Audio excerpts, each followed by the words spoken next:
မြန်မာမျိုးသမီးလေးပွဲစဉ်၄ရဲ့အကောင်းဆုံးသွင်းကို၅ခုမြန်မာဘောလုံးရှင်ပြည်သက်များအားလုံးပဲမင်္ဂလာပါခင်ဗျာဘာမီစပေါ်နျူ Facebook YouTube နဲ့ TikTok Channel တို့ကနေပြီးကြိုဆိုလိုက်ပါတယ်ခင်ဗျာ2026-29မြန်မာမျိုးသမီးလေးပွဲစဉ်၄ရဲ့ပွဲစဉ်တွေကစားလို့ပြီးဆုံးသွားခဲ့ပြီဖြစ်ပါတယ်ပွဲစဉ်၅ပွဲမှာစုစုပေါင်းသွင်းကို16ကိုသွင်းယူခဲ့ပြီးတော့ယခုတစ်ပတ်မှာတော့သွင်းကိုတွေနည်းခဲ့တယ်လို့ဆိုရမှာဖြစ်ပေမဲ့လာပါတဲ့သွင်းကိုအချို့ကိုလည်းမြင်တွေ့ခဲ့ရပါတယ်အဲဒီထဲကမှမြန်မာမျိုးသမီးလေးပွဲစဉ်၄ရဲ့အကောင်းဆုံးသွင်းကို၅ခုမှာဘယ်ကိုတွေပါဝင်မလဲကြည့်လိုက်ကြရအောင်ခင်ဗျာအကောင်းဆုံးနံပါတ်5နေရာအတွက်သွင်းကိုကိုတော့ ISB အသင်းနဲ့ရန်ကုန် United အသင်းတို့ပွဲစဉ်မှာ ISB တောင်ပန်ကစားသမားလင်းမြင့်မိုးရဲ့သွင်းကိုကိုရွေးချယ်ပေးခြင်းပါတယ်ကွင်းလယ်ကနေခင်းပေးလိုက်တဲ့ဘောလုံးကိုလင်းမြင့်မိုးကပြေးထွက်ထိမ့်သိမ်းကရန်ကုန် United ဂိုးသမားကိုကြော်ပြီးတော့ဂိုး area ရဲ့ညာဘက်ထိပ်နားကနေသွင်းယူသွားခဲ့တာဖြစ်ပါတယ်ဒီဂိုးမှာတော့ ISB အသင်းရဲ့ကွင်းလယ်နဲ့တိုက်စစ်နားလည်မှုကောင်းမွန်တဲ့အချိတ်အဆက်လင်းမြင့်မိုးရဲ့ပါးနှက်ပြီးတိကျတဲ့ကန်သွင်းချက်နဲ့လှပဆုံးဂိုးတစ်ခုကိုမြင်တွေ့ခဲ့ရတာဖြစ်ပါတယ်ခင်ဗျာ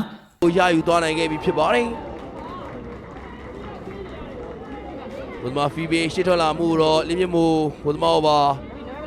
ကျော်လုံပြီးတော့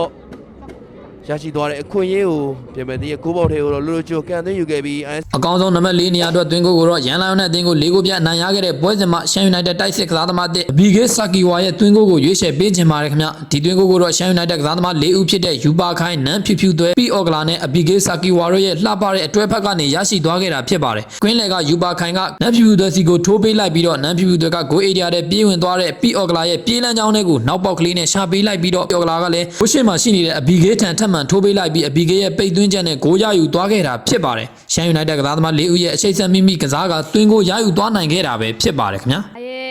ဖြတ်ချိုးပေးဖို့မှုတော့အရှင်မအသင့်ရှိနေတဲ့ RBK လိုက်တင်ပိတ်သွင်းယူပြီးတော့အကောင်းဆုံးနံပါတ်3နေရာအတွက်သွင်းကိုကိုတော့ဒီယာဒီပထမဆုံးနိုင်ပွဲကိုရရှိစေခဲ့တဲ့တစ္ဆာအာမန်အသင်းရဲ့တိုက်စစ်မှုမြတ်နှုတ်ခင်ရဲ့သွင်းကိုကိုရွေးချယ်ပေးခြင်းပါတယ်ခင်ဗျမြတ်နှုတ်ခင်ကဒီသွင်းကိုကိုတောင်းကံဘောကနေတဆင့်ဂိုးရတဲ့ကိုဝင်အောင်ကန်ထည့်ခဲ့တာဖြစ်ပြီးတော့ရန်ကုန်စီးတီးအသင်းရဲ့ဂိုးသမားရောနောက်ခံလူပါမကာကွယ်နိုင်ခဲ့ဘဲနဲ့ခွင့်ပြုပေးခဲ့ရတာဖြစ်ပါတယ်တစ္ဆာအာမန်အသင်းရဲ့နိုင်ပွဲအတွက်အဖို့တန်အဖွင့်ဂိုးကိုရရှိစေခဲ့ပြီးတော့ဒီယာဒီတစ္ဆာအာမန်အသင်းရဲ့ပထမဆုံးနိုင်ပွဲအတွက်အရေးပါတဲ့ဂိုးလေးဖြစ်စေခဲ့ပါတယ်တစ္ဆာအာမန်အသင်းဟာဒီသွင်းကိုပါဝင်ရန်ကုန်စီးတီးအသင်းကို၄ဂိုးပြတ်နဲ့အနိုင်ယူခဲ့ပြီးတော့ဒီယာဒီသူတို့အသင်းရဲ့ပထမဆုံးနိုင်ပွဲကိုလည်းရယူသွားခဲ့တာဖြစ်ပါတယ်ပွဲစဉ်လေးရဲ့အကောင်းဆုံးနံပါတ်2နေရာအတွက်သွင်းကိုကိုတော့ဇွဲကမင်အသင်းကိုနိုင်ရခဲ့တဲ့ပွဲစဉ်မှာရီတူပေါ်နာရဲ့ AR အသင်းအတွက်တတိယမြောက်သွင်းကိုကိုရွေးချယ်ပေးခြင်းပါတယ် AR အသင်းရရှိလာတဲ့တောင်းကံဘောကနေတဆင့်ရီတူပေါ်နာနဲ့နော်ထထဝေတို့2ယောက်အတွဲဖက်ကနေပြီးတော့ရရှိလာခဲ့တာဖြစ်ပါတယ်ရီတူဟာတောင်းကံဘောကိုဂိုးချေကိုတင်မပေးဘဲနဲ့ပြေးထွက်လာတဲ့နော်ထထဝေကိုထိုးပေးလိုက်ပြီးတော့နော်ထထဝေကလည်းတချက်တီနဲ့ရီတူချန်ပြန်လဲချပေးလိုက်ပြီးတော့ရီတူကပြိုင်ဘက်ဂိုးအေရီယာထိတ်ကနေအပြင်းကန်သွင်းပြီးတော့သွင်းကိုရယူသွားခဲ့တာဖြစ်ပါတယ်ရီတူနဲ့နော်ထထဝေတို့ရဲ့နားလည်မှုရှိနေတဲ့တွဲဖက်မှု